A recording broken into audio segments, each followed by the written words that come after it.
Good afternoon and welcome back. Episode 17 of In the Corner is here. I'm Cash. Let's get right into it. We got a big weekend of combat sports coming up and a lot of news to discuss. So let's just hop right into it. First up, we're going to talk about Denys Berinchyk, Keyshawn Davis.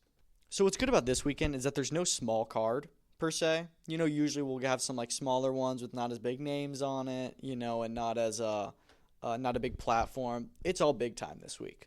The first of which is on Friday, and this is probably the biggest fight of the weekend, I think. Maybe. I'm not sure about that, but it could be. And that is the WBO World Lightweight Championship between Denys Berinchyk, who is 19-0, and Keyshawn Davis, who is 12-0. So Keyshawn, as I'm sure everybody knows, is a big American star. He gets his first world title shot tonight. He's definitely like a big favorite going into this fight. Personally, I don't think that he's as big a favorite as he should be. I saw something today that he's at like over an 80% chance to win. I don't think that that's the case. I think Denys Berinchyk is a very good fighter. We saw him and Emmanuel Navarrete last May.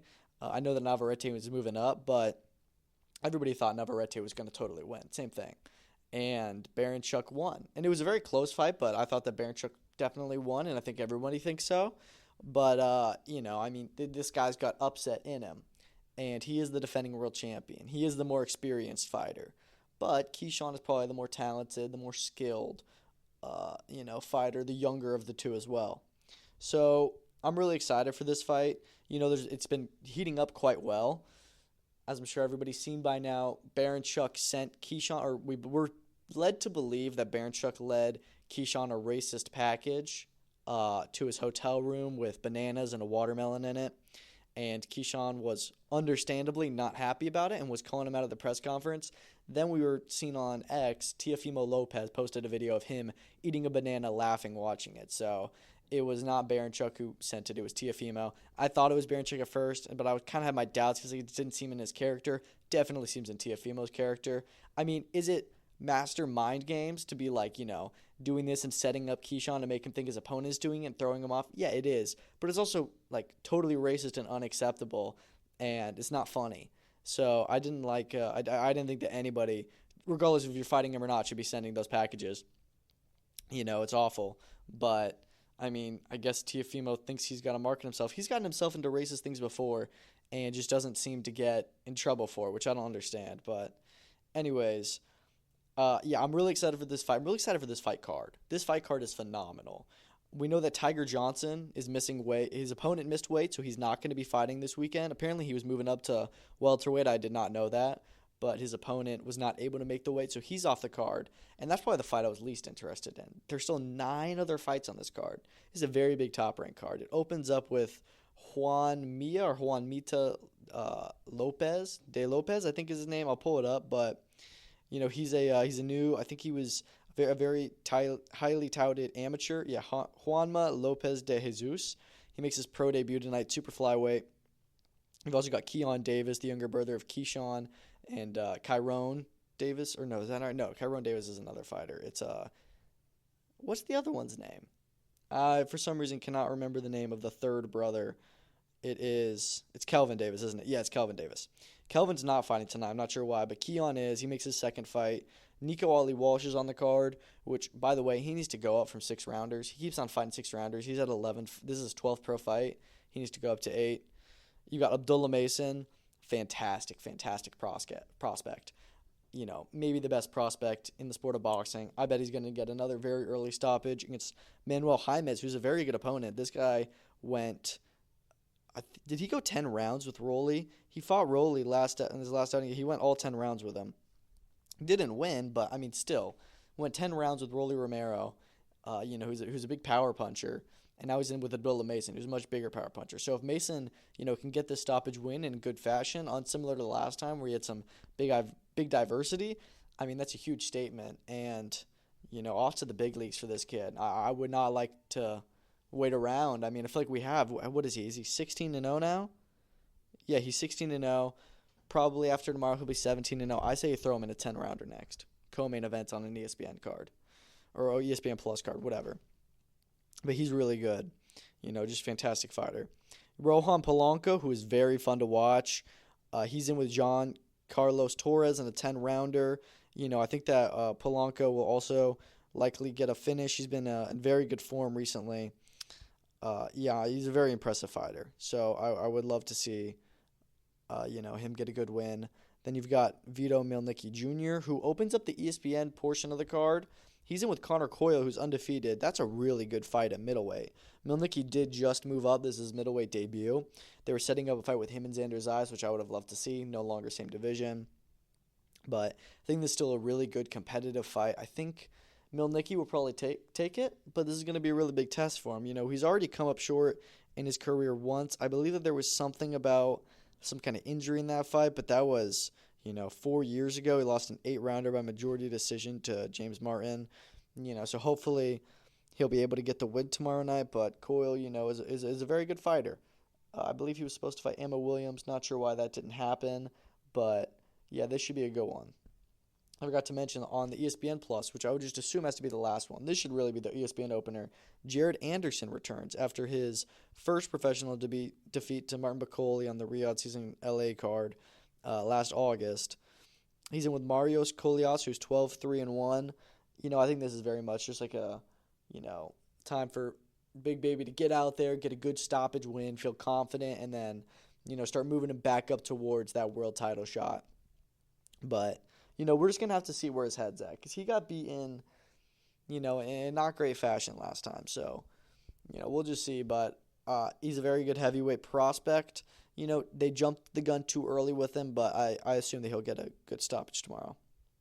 Xander Zayas, Slaus Spomer. Spomer is undefeated as well. They're both 20-0. Super welterweight championship. Zayas is right there for a title shot.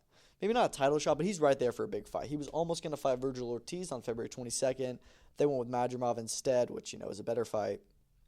But, it's only so long until Zayas gets a big fight because he's right there knocking on the door. I think he may be mandatory with one of the sanctions. I'm not sure. But he is such a good fighter, and he's a lot younger than a lot of the guys in that division. But, I feel like he's been battle-tested. He's 20-0. He's been fighting in 10-rounders for a while now. He's headlined on ESPN. Got a big support system around him. I say, let's go. Let's just get him in there with a big fight. End of the year, I want to see him in there with another top contender at 154 pounds. I think that he'll come out on top tomorrow night, no doubt. Do I think he'll get the stoppage? Probably not, because he hasn't in his last couple fights, and Spomer is a big test, but I have no doubt that Zayas will still win. Main event, Keyshawn Davis, Denys Berinchyk. He's a really good fight, 135 pounds. I think these guys are both in the top 7 of the division, potentially even top 5 the way you look at it, but very good 135 matchup. I have to think that Keyshawn will win, but I think it's going to be a lot tougher than people are estimating. It's either going to be a very tough fight for him, or Keyshawn is just going to show levels in there, and he's just not going to let Berinchyk win a round at all. And I'm starting to think, before I was saying, Keyshawn after the racist stuff, like Keyshawn's going to be coming in hot. He's going to stop him. I'm not really feeling a stoppage tomorrow. I'm feeling it's going to go the distance. I could be wrong, but I'm just kind of feeling a distance. I'm feeling a Keyshawn Davis decision win to win his first world title. It's interesting, because Keyshawn says he's not interested in undisputed. I think he's saying that because he fights in the same division as Shakur Stevenson. They're best friends. He's not going to want to fight Shakur. They said they're never going to fight, which I love. I don't think you should have to fight your friends. But, hey, if you guys are both world champions in the same division, you probably shouldn't be thinking about undisputed if you don't want to fight each other. So he's just putting that out there like, I don't care about undisputed. I'm not going to waste my time on it. Not waste my time, but I'm not going to set my mind on it. I'm not going to try and fight all the other champions. I think every fighter's goal once they become world champion should be to unify. But, hey, if you don't want to fight your friend, then don't fight your friend. I think that Keyshawn will end up moving up before Shakur, maybe. I think he's bigger. Yeah.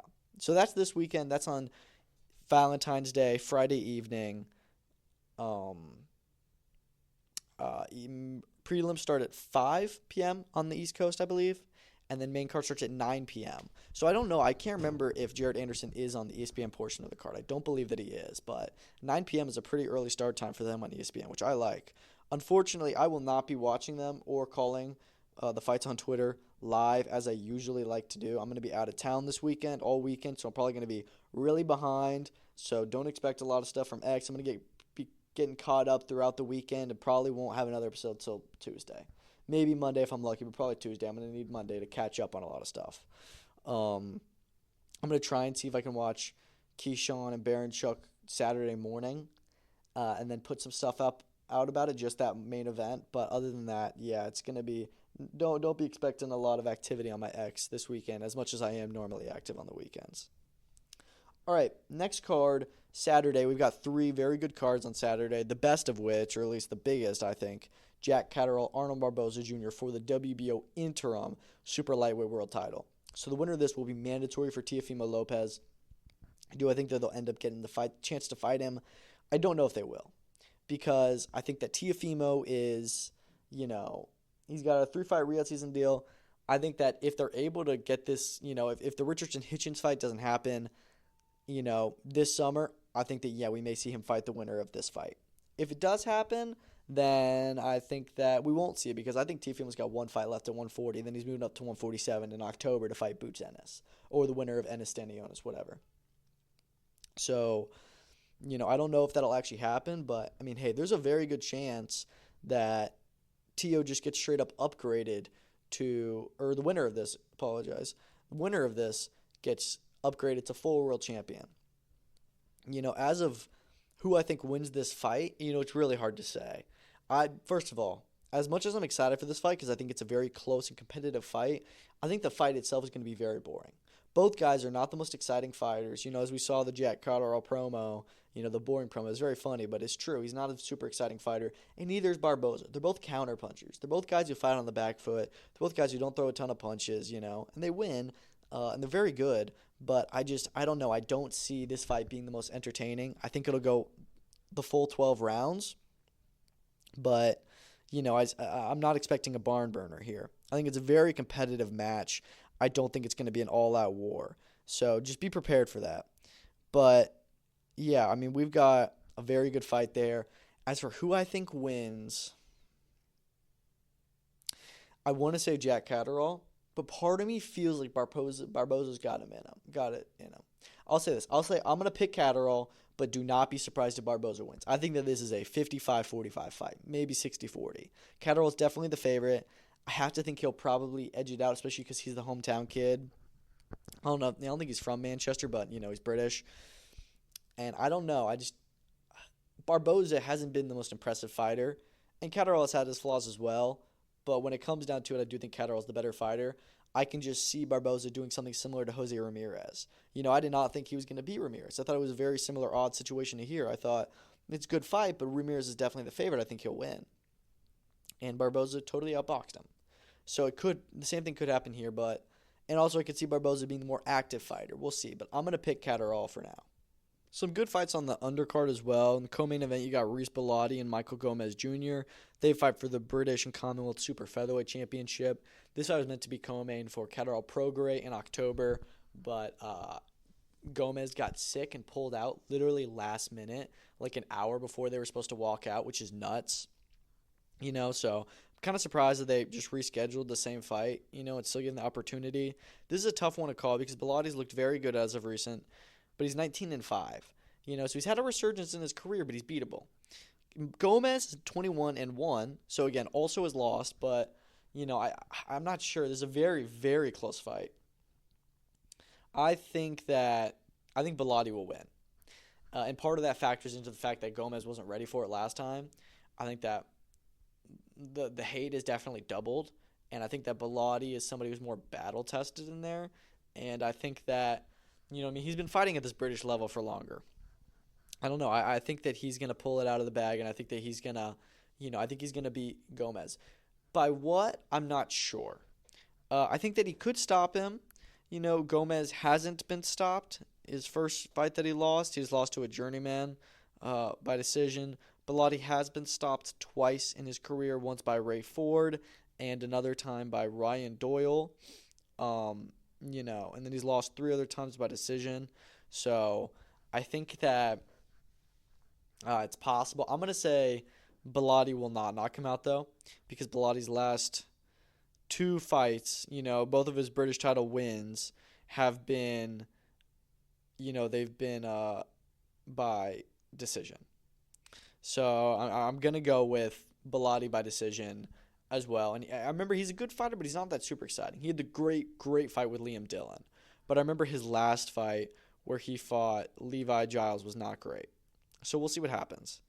But I'm picking Bellotti. Also on that card, Zelfa Barrett and Jazza Dickens. Good fight. I think Zelfa Barrett will definitely win. I think he'll win by stoppage.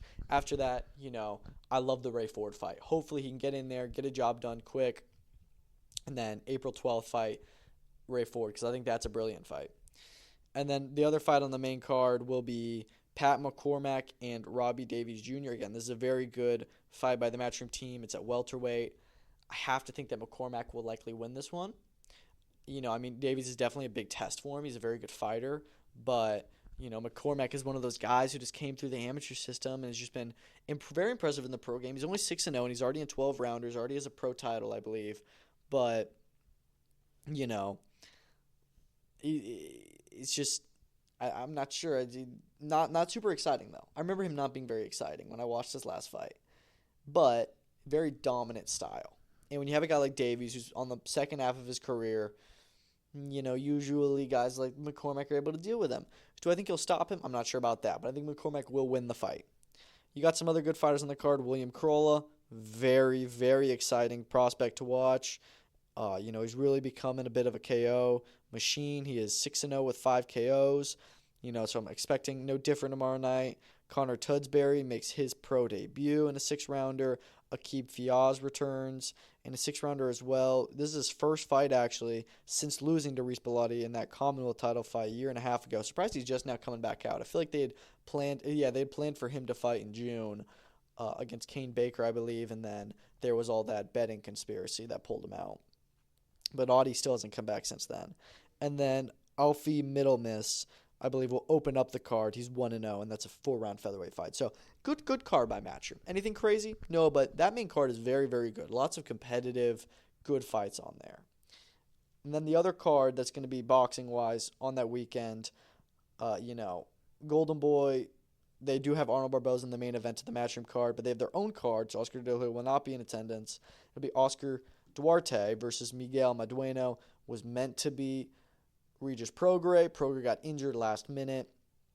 Had to pull out. Madueno steps in.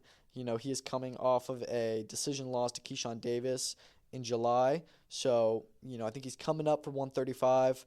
Duarte's a very good fighter. I have no doubt that Duarte will stop him. Hey, it's not an awful save by Golden Boy. I think the Madueno is a decent opponent, but it won't be that competitive. I think Duarte will beat the brakes off him. Darius Voljum returns as well. Very good fighter. Again, he's 13-0 with 11 knockouts. Last fought in November when he had a third-round stoppage win. He had 4 fights last year. I hope that he has, at least 3 this year. And, he's already in 10 rounders at 168. Yeah, I know one of his last fights is at 175, but he has since returned to 168. I hope that he'll get a good win. And then they could push him, not for world titles yet, but get him some good opponents at the end of this year or next year. He's in the co-main event. Ricardo Sandoval returns, very good fighter. He's at flyweight. I think he's a top 10 fighter at flyweight. He had the very good win over Angel Acosta in July, where I remember that fight was very, very competitive. And I think that Acosta was winning. And then Sandoval had the late minute stoppage, 10 rounds in of the 10-round affair. And I can't remember. It was either a controversial stoppage or it was just crazy how we stopped him, right before the fight ended when he was down. Similar to Mirko Cuello's win. So I can't remember, but regardless, he's coming off a good win.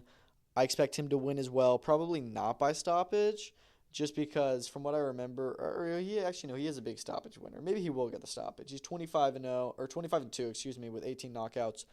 The guy he's in with, Salito Henderson, is 10-1. So I'm not sure what to think, but I actually do think Sandoval will get the stoppage for some reason. Kenneth Sims returns, 21-2-1 against Kendo Castaneda, who is 21-7. He just fought Elvis Rodriguez in September. And lost pretty much every round. So I think that this is a good opponent for Sims. It's just that I would have rather seen Duarte and Sims in the main event. They were meant to make that fight on Latino night. Didn't happen for whatever reason. Sims got injured. Once Prograis pulled out, I was like, just make Sims the main event. that'd be a brilliant fight. But whatever reason didn't happen.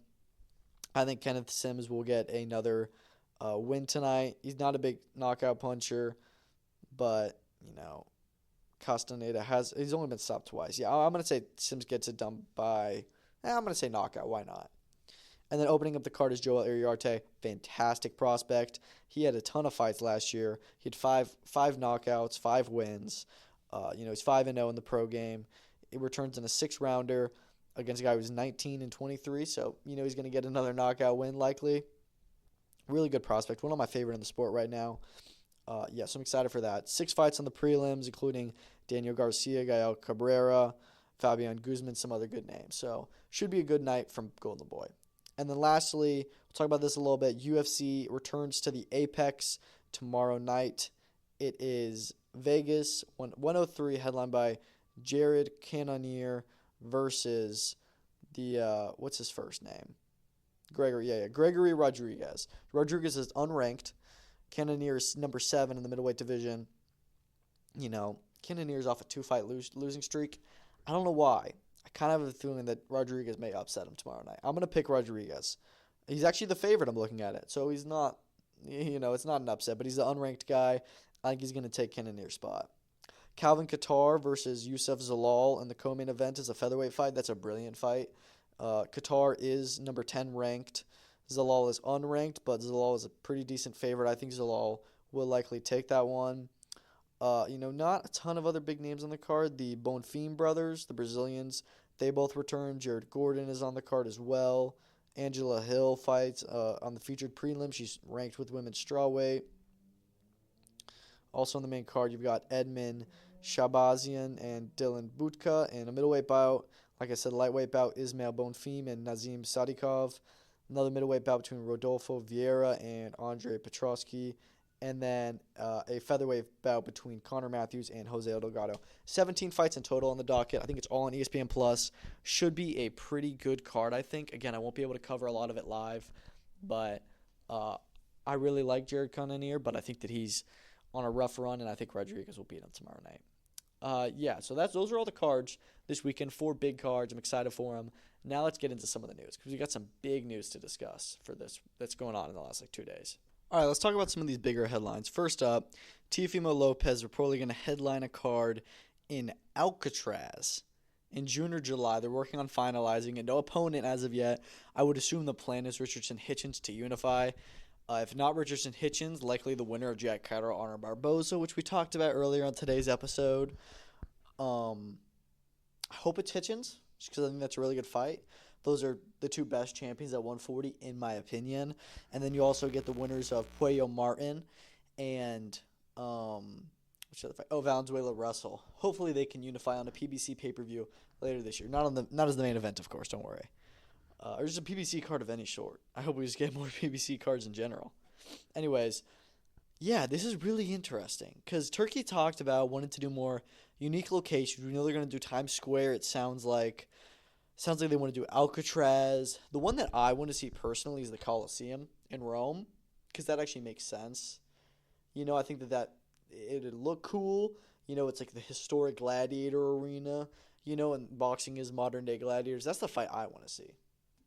I want to see them, go over to the Colosseum. I don't know if you can do that. I don't know how stable it is. Also, because you can have people there. If it's possible, if they can get people in there, if it's safe to have, like actual people in there, that'd be awesome. That'd be so cool. I don't hate this idea of Alcatraz. It's just kind of weird. It's also a national park. Usually they'll shut down national parks to go do this. It's like a museum now.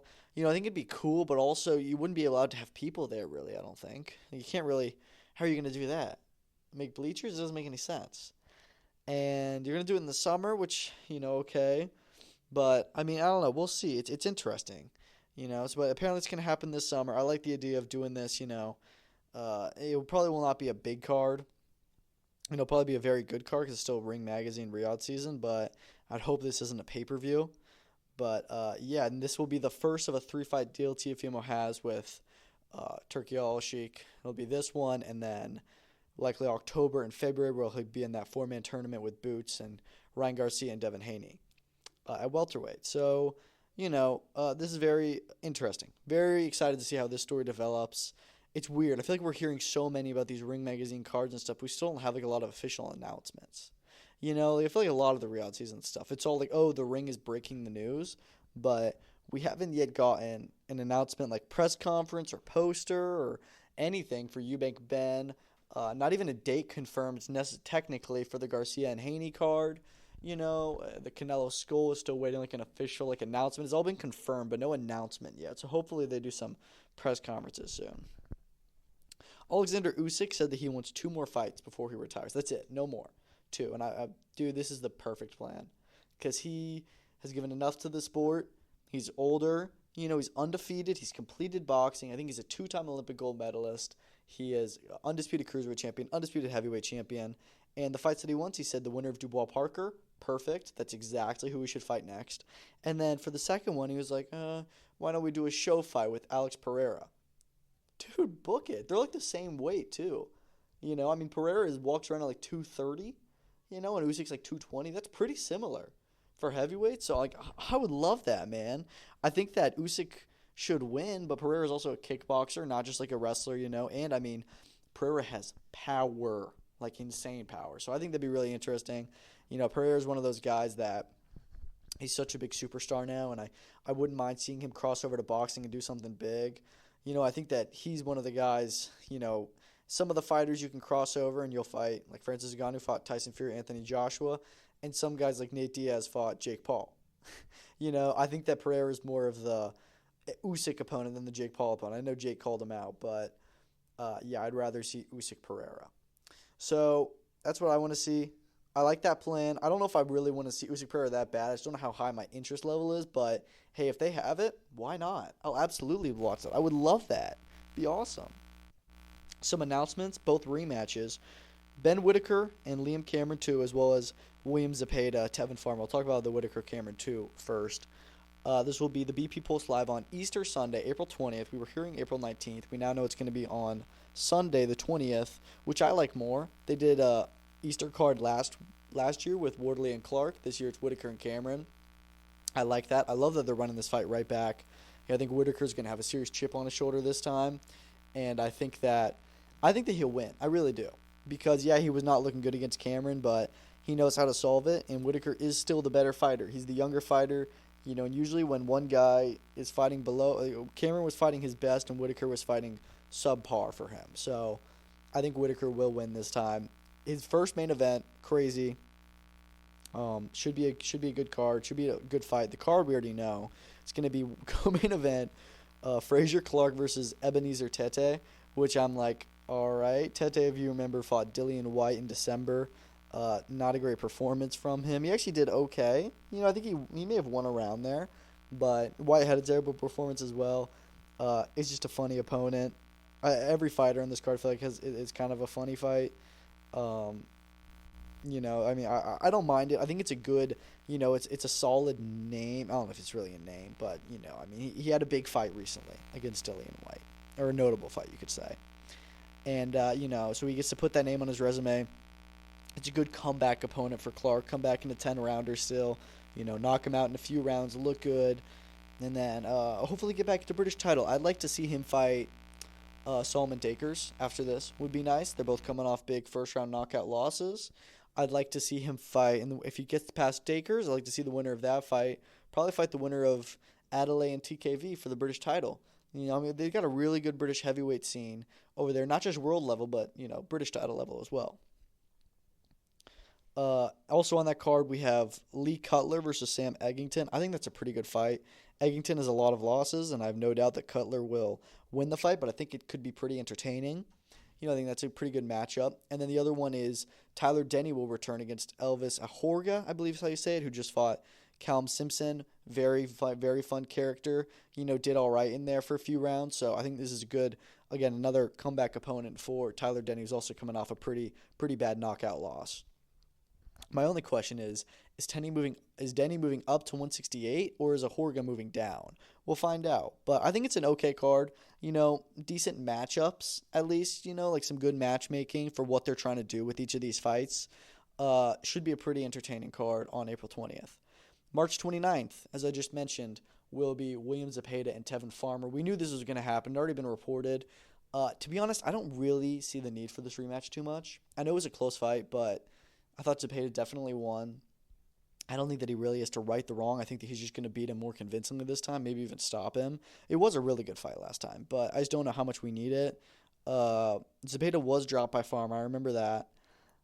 But part of me is just kind of like upset because I'm like, dude, you ruined your chances of getting a super fight with Shakur, or not necessarily a super fight, but a big fight in a world title fight against Shakur because you fought Farmer and because you took that time and you got injured. You're not going to wait for your title shot now. You're still interim. You're still mandatory. Now you're going to go and you're going to fight Farmer again, risk it all again, and then have to wait until summer to fight Shakur or whoever champion. To me, I just think it sucks. Like, they're delaying his title shot so much. I think this fight is just unnecessary. I like that he gets the homecoming in Mexico. Interesting that it seems like Golden Boy is the main promoter behind this. I feel like I can't remember the last time Golden Boy promoted a show outside of the U.S. But, I like to see branching out. Hopefully it's a decent card. Knowing Golden Boy, we won't know until about a week and a half before who's fighting on the undercard. But, yeah, I'm excited still. William Zepeda is one of my favorite fighters in the sport. I think he's so entertaining. But, like I said, this is for the interim championship again. My main hope is that this will be 12 rounds. Last time it was a 10-rounder because they had already signed the fight to be 10 rounds because Farmer wanted that. And then it was, all right, well, we want to make this the WBC interim title. Farmer said, okay, can we still have it 10 rounds? I'm like, well, that was a little bit different circumstances. It was still stupid. But now that we've, officially gotten to, now this fight is being made as an interim title shot before just being made in the interim added onto it. I want to see this be 12 rounds. There's no way that it has a world title implications. It's still technically a championship fight with only 10 rounds. I think that's silly. So hopefully they correct the wrong and make it the full 12 3-minute rounds. Bam Rodriguez and Puma Martinez are in talks for a unification in the spring. I love this. It'd be for the WBC, WBA, and Ring Magazine world titles at 115-pound super flyweight. I like the sound of this a lot. We also know, and I'll just talk about it now because, same division, but Fumbulele Kafu and Chocolatito already have an agreement in place for Managua, Nicaragua after April. No date, but we just know it's going to be after April, and they're going to fight for Kafu's, I believe he's the WBO 115-pound champion.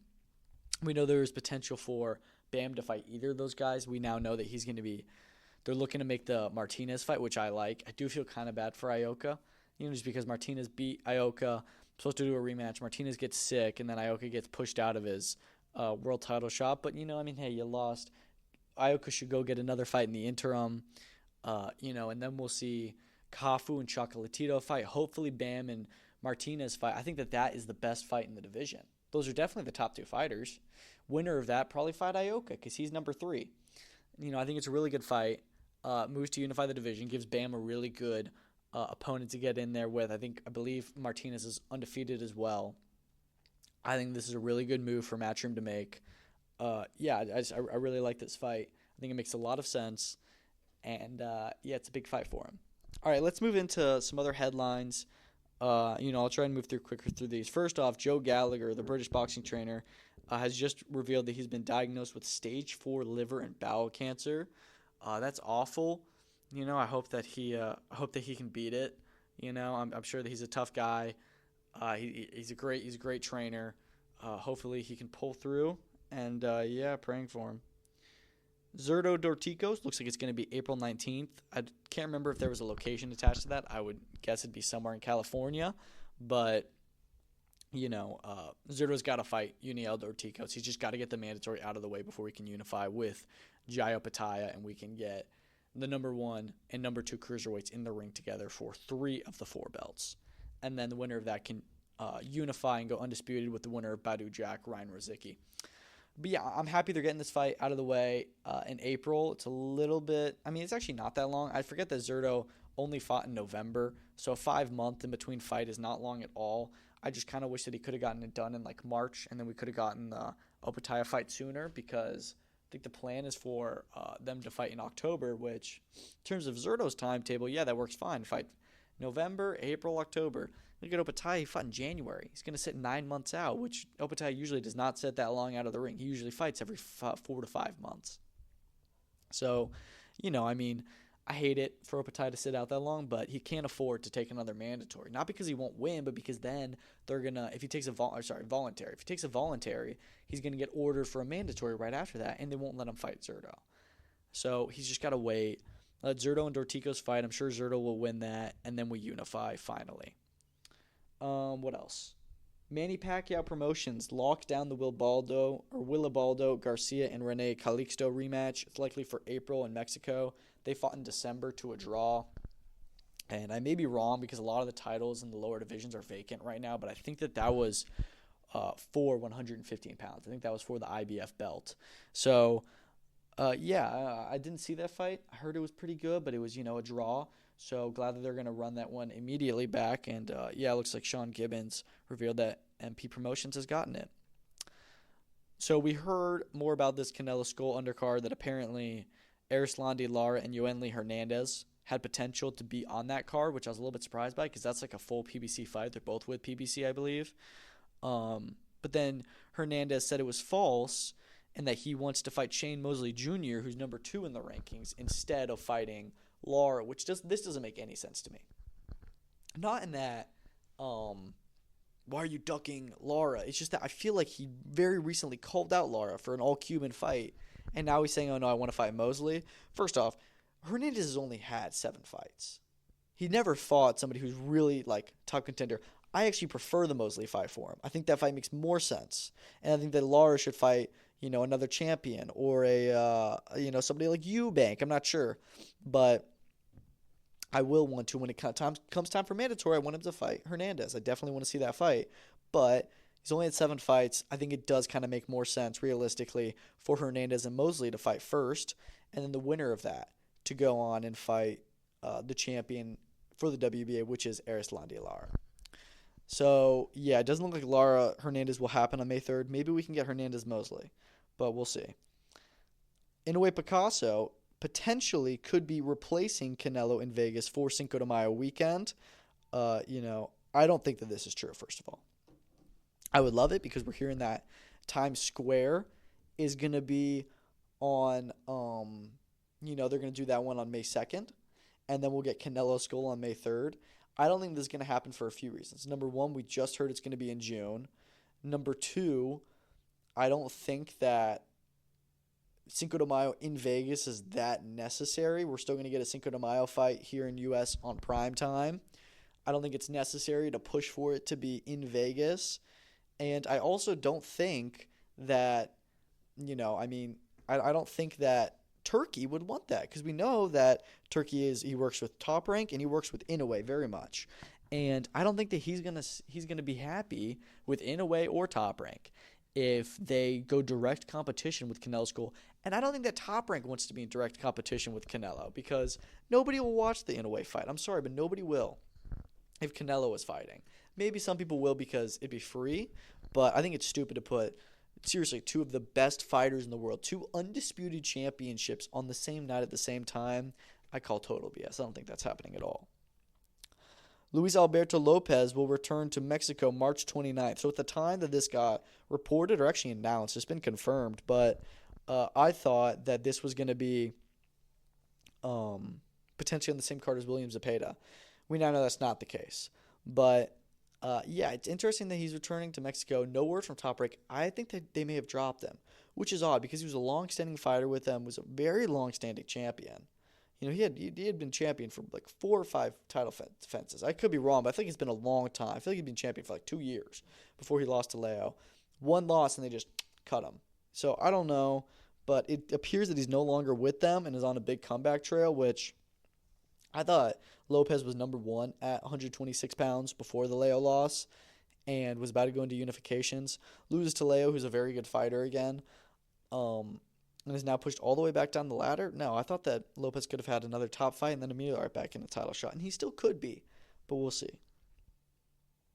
Top Rank, after being reported that they will no longer be going ahead with ESPN. ESPN is not renewing.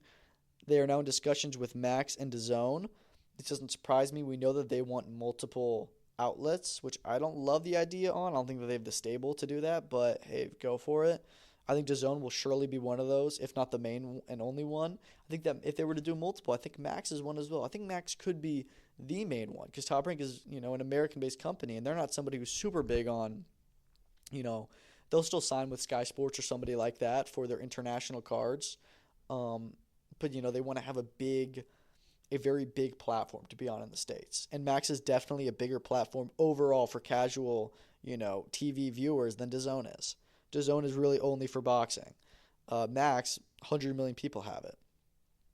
So I would not be surprised if they have end up on both platforms or just one or the other. As for what happens with ESPN, I saw something that maybe Turkey and Dana White's TKO League could fill in. We know that Dana White, UFC, is on ESPN. They've got a very good relationship. And I think ESPN could probably, they still want boxing, I'd bet. And they probably believe in Dana White and His Excellency and saying, yeah, we got this new league we're cooking up. The thing is that I don't think that they're going to have a lot of big fighters in that league. I could be wrong, but I would have to think that they're going to try and get a lot of younger and new fighters who aren't already eaten up by the big promotions. And, then we're going to get all these smaller fighters. I'm like, you can't really put those guys on ESPN. There wouldn't be title level fights, I don't think. So we'll see what happens, but that's a possibility, I think. Alfredo Santiago and Nestor Bravo have been added to the Subriel Matias, Gabriela Valenzuela card. As we know that these guys are fighting in a 140 IBF Eliminator title fight. Santiago and Bravo, I think actually may both be at 140. They're not fighting each other, but they are going to fight, I think, both for, other lower level regional pro titles. But both good fighters, both good Puerto Rican fighters. Looks like we're going to get a pretty good card on March 1st, so I'm excited about that. Raymond Murataya Zaur Abdullayev is now looking like it's set for May 10th in San Diego on ESPN and ESPN+. We were hearing that this fight was looking likely for April 5th in Vegas. That appears like it's no longer the case.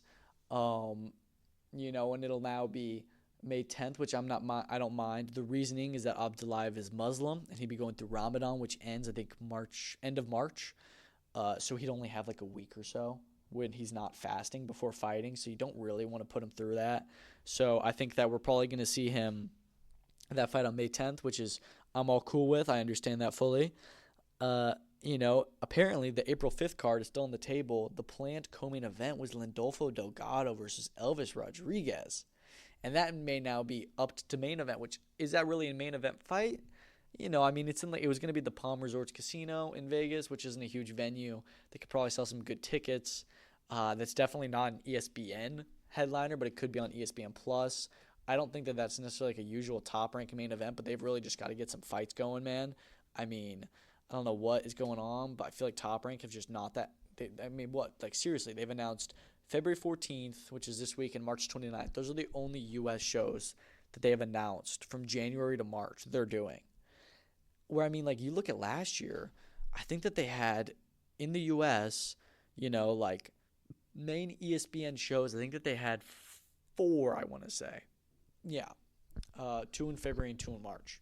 In addition to the Beterbiev card in January, which was still like a full Top Rank and Eye of the Tiger card, but it just wasn't in the U.S., but you really should count that.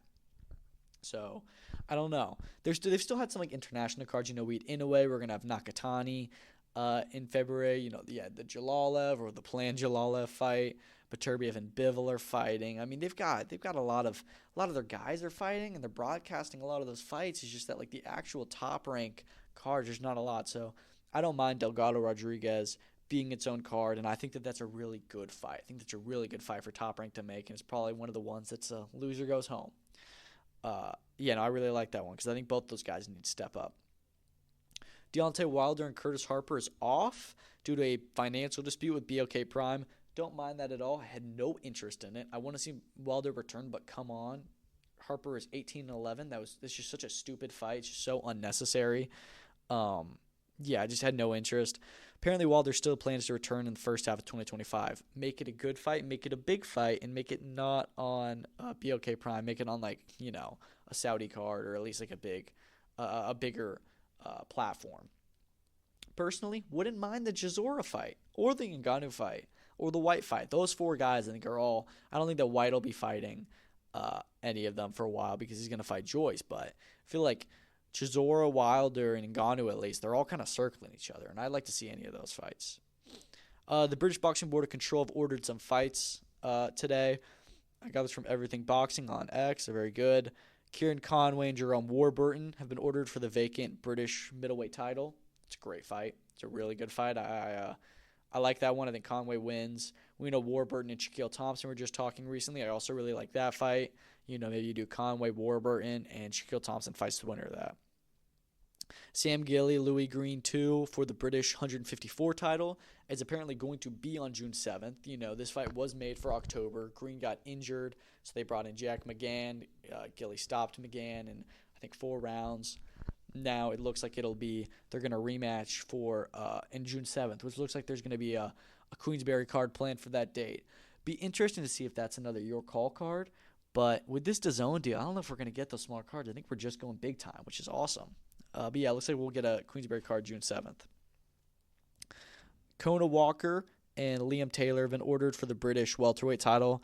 Walker's the champion. I'm not too familiar with Liam Taylor. Maybe I am, and I'm just forgetting his name. But yeah, whatever. I would really like to see Kona Walker and Eko Esseman. Win or lose against Josh Taylor, I think Walker Esseman is a phenomenal fight. Oh my God, I'm just thinking about that fight. That's one of the best fights Britain can make right now. I mean, that is just brilliant, just full war. Man, give that one to me. And then lastly, Junaid Boston and Bilal Fawaz have been ordered for a rematch for the vacant English super welterweight title. They had a really good fight in January 31st. Fought to a draw, had to come next. We knew it was going to come next, but the BBBFC have now put forward their support and said, yeah, we need this one to happen next. So it's good news. Only got a few more points here. Imam Katayev will return on the Kambosos Jordan card. That's good.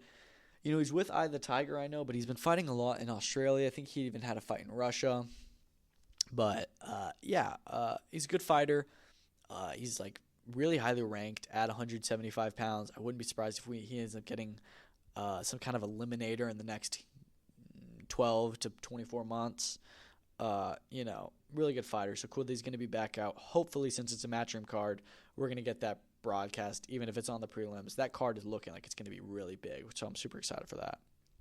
Ilya Topuria says the Islam Makhachev fight is in the works. I don't know. I mean, this fight would be phenomenal. I don't know if I really need it right now. I feel like Topuria's got his own business to deal with. Islam doesn't have a lot, but he's got some good fights to make. Armin's still there. Charles is definitely there. And Ilya's got guys like Volk. He's got Diego Lopez. He got Movsar Evloev. It just doesn't make sense for me to, rush this fight. Topuria has so much good work to do at 145. Don't run up to 155. That fight will happen one day. I think it will. So let's do it. I just think that Ilya's worried about Islam moving up before he can get to lightweight. But yeah, I mean, it'll be a great fight. I just don't know if I need it next. If it does happen next, I won't complain. It's a brilliant fight. I just think that I'd rather see them both clean up their divisions first. Last point, Paddy the Baddy, he revealed his plan that he has. He made this plan for himself, but says he wants a top 8 opponent for UFC 314 in Miami. Good that he's going to return because he does not fight enough. I would like to see that as well. Top 5 opponent in October at Abu Dhabi. Likely there's going to be a pay-per-view in Abu Dhabi in October, I believe. He'd feature on that in a top 5 opponent, and then wants a title shot in 2026. So he thinks that he's got 2 more fights, 2 more wins, and then he gets a title shot. I don't know if Paddy will win both those fights. I think that he's good. I don't know if he's going to be good enough to get a title shot. I kind of see him similar to Ian Gary just in his personality and how successful he can be. I think Ian Gary will get a title shot. I just don't know if Paddy's going to get a title shot without losing those fights. I think he's got a few more fights in him. I think that he loses before he ends up getting the title shot one day. But hey, he wants to be more active. He wants to fight big, good fighters, competitive fights. I love that. So hopefully this plan comes to fruition, and best of luck to him because he's a really entertaining fighter, and he definitely needs to fight more often. And 314 looks like it's going to be massive. I can't even remember all the stuff that's on that card, but once it starts to get fully rolled out and revealed, I just know we're going to have another 311 situation where we're just looking at it oh my Lord. Yeah, that's all I have for today. Thank you so much for listening. Like I said, probably won't be another episode for a couple of days. I'm going to be behind this weekend. Still follow me on X, but I really will not be active. I'm going to be way behind on the fights. I'm going to go underground. I'm just trying not to get spoiled what happens because I don't like to watch fights knowing who wins. But yeah, thank you for listening. I will try and post some on X this weekend, and I'll be back probably Tuesday, maybe Monday night if we get really lucky, but probably Tuesday with episode 18, which will break down whatever news has come out and all the big fights that happened this weekend. Thanks for listening. Peace out.